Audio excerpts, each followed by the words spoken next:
আজকে সকালবেলা একটা নিউজ দেখলাম। সে নিউজটি দেখে মনের মধ্যে এমন আগ্রহ জাগলো যে দেখি ভিতরে কি সংবাদ।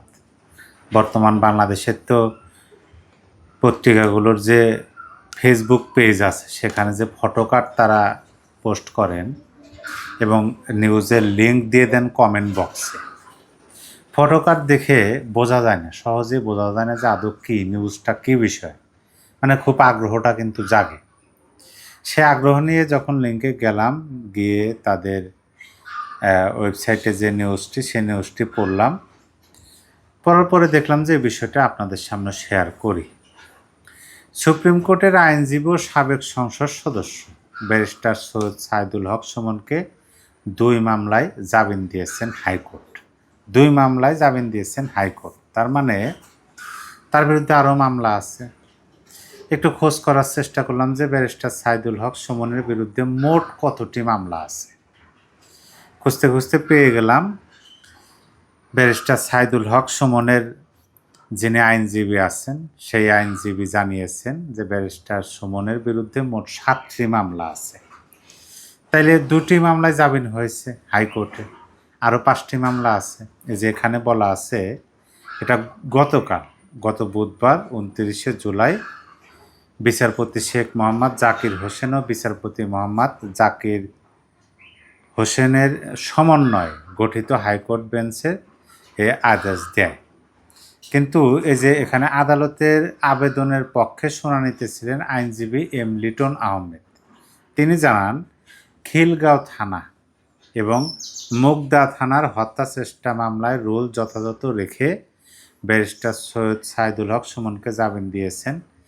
এর আগে 3টি মামলায় হাইকোর্ট তাকে জামিন দিয়েছেন। মানে এর আগে 3টি মামলায় জামিন হয়েছে আর গতকাল হয়েছে 2টি মামলা, তাহলে মোট 5টি মামলায় জামিন হয়েছে। রাষ্ট্রপক্ষ স্থগিত চেয়ে আবেদন করায় তা শুনানির অপেক্ষায় আছে।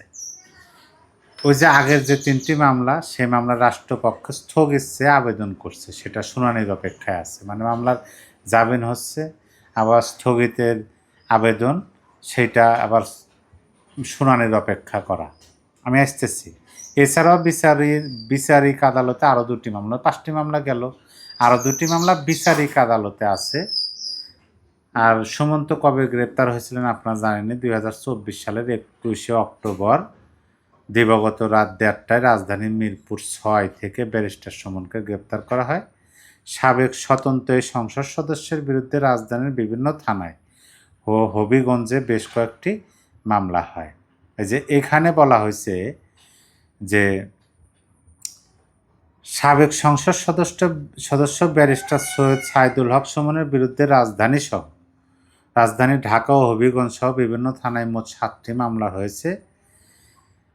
আর সম্প্রতি খিলগাঁও ও মুগদা থানার হত্যা চেষ্টা মামলা সহ কয়েকটি মামলায় তিনি হাইকোর্টে জামিন লাভ করেছেন। তবে অন্যান্য মামলা বিচারাধীন থাকায়, অর্থাৎ ওই 2টি মামলা বিচারাধীন থাকায় এবং কিছু জামিন আদেশের বিরুদ্ধে রাষ্ট্রপক্ষের আপিল থাকায় তা কারামুক্তি বিলম্বিত হচ্ছে। তার মানে 5টি মামলায় জামিন হয়েছে, তার মধ্যে 3টি মামলায় জামিন স্থগিত চেয়ে রাষ্ট্রপক্ষ আবার আবেদন করছে শুনানির জন্য, সেটা অপেক্ষা আছে। এবং আরও 2টি মামলা সেটা বিচারিক আদালতে আছে। মানে এগুলো দেখে বোঝা যায় যে জামিন যতই যেভাবে হোক না কেন, তার কারামুক্তি অনেক দেরি আছে। কারামুক্তি এত সহজে তিনি পাচ্ছেন না, হোক সেটা জামিনে। অবশ্য ব্যারিস্টার সুমনের একটা বক্তব্য শুনেছিলাম যখন তাপসের জামিন হয়। তাপস বলতে সাবের হোসেন চৌধুরীর যে জামিনটা হলো, তারপরে ব্যারিস্টার সুমন বলছিলেন যে তিনি যে মামলায় জামিন পেলেন তার তুলনায় ব্যারিস্টার সুমনের বিরুদ্ধে যে মামলাটি, সেই মামলাটি আরও আগে জামিন পাওয়ার কথা।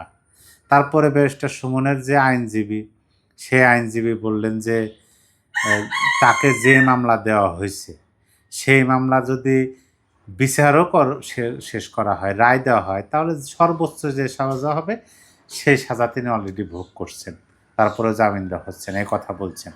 তার মানে তাকে জামিনে মুক্তি দেওয়া হবে না। হয়তো আজকে 2টি মামলায় জামিন হবে, আবার স্থগিতাদেশে আবেদন হবে রাষ্ট্রপক্ষের পক্ষ থেকে, আবার সেটা শুনানির জন্য অপেক্ষা করতে হবে, এইভাবেই হয়তো বা চলতে থাকবে।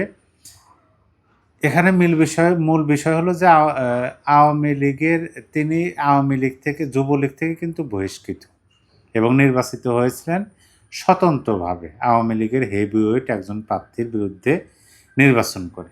এখন তারপরে তিনি তো আওয়ামী লীগ ছাড়েননি, আওয়ামী লীগ ধরে আছেন তিনি, এবং তিনি আওয়ামী লীগের জন্য একটা নিবেদিত প্রাণ, এটা কিন্তু তার কথাবার্তা তার কাজের মাধ্যমে ফুটে উঠছে। যদিও তিনি দল থেকে বহিষ্কৃত বা আপনি যদি বলেন বঞ্চিত, যেটা বলেন না কেন, এখন তাকে যদি মুক্তি দেওয়া হয়, তিনি তো আওয়ামী লীগকে ছাড়েন নাই, তিনি তো শেখ হাসিনার বিপক্ষে যান নাই, পক্ষেই আছেন।